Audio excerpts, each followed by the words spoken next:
For this problem, we're going to solve a logarithmic equation. We have log base 2 of x minus 4 plus log base 2 of x plus 4 is equal to 3. I'm going to solve this for x. We have these two logs on the same side here with the same base, so we can use our rules for logarithms to combine these together. In particular, we're going to use the product rule since we have the sum of two logs with the same base. So we can rewrite this as log base 2, the product of these two insides, x minus 4 times x plus 4, and that has to equal 3. I'm going to clean that inside up a little bit.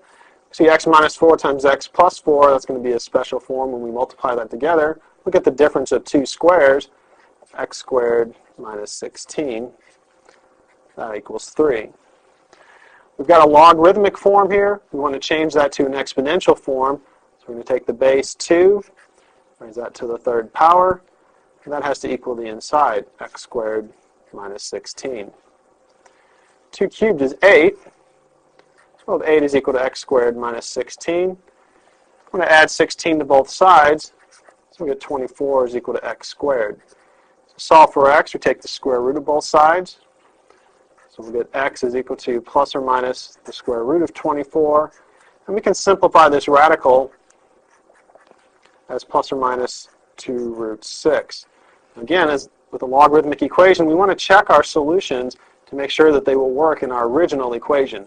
We've changed it by doing the rules for logarithms. The positive value, 2 root 6, the square root of 6 is a little bit bigger than 2. 2 times something bigger than 2 is going to be something a little bit bigger than 4. So we have something bigger than 4 minus 4, that's okay.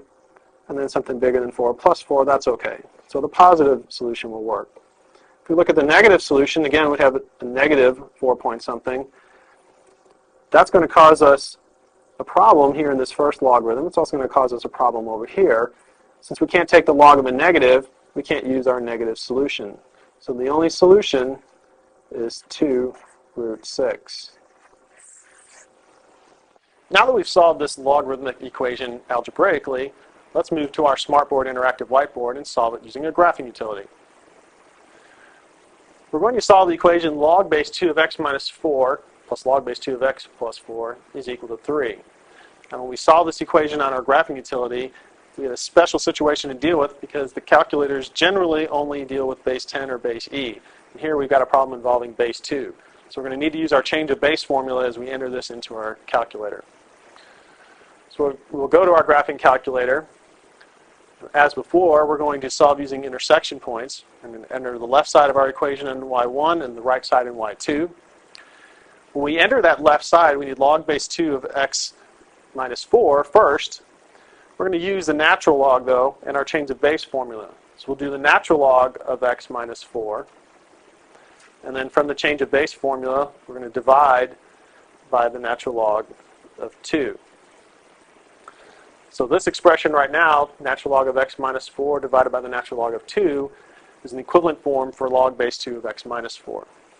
We also have to add in the second part, which is log base 2 of x plus 4. Again, using our change of base formula, we'll use the natural log x plus 4. And again, dividing by the natural log of 2. Now, when dealing with logs, make sure that you're careful about closing your parentheses so that you're not doing any implied operations. So that's our left side of the equation. We'll hit enter.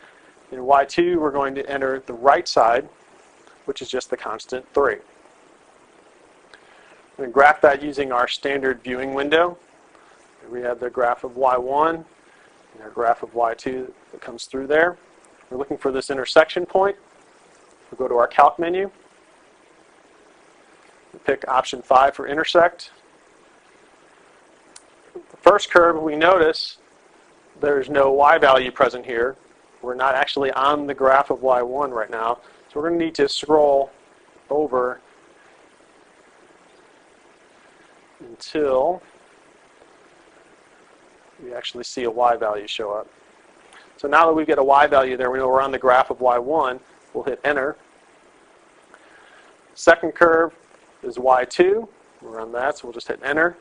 And for our guess, we're actually pretty close to our intersection point, but we're going to scroll over just a couple more So we're going a little bit closer and hit enter. And we get our intersection point is roughly at looks like about 4.899. So we'll go ahead and drag that over.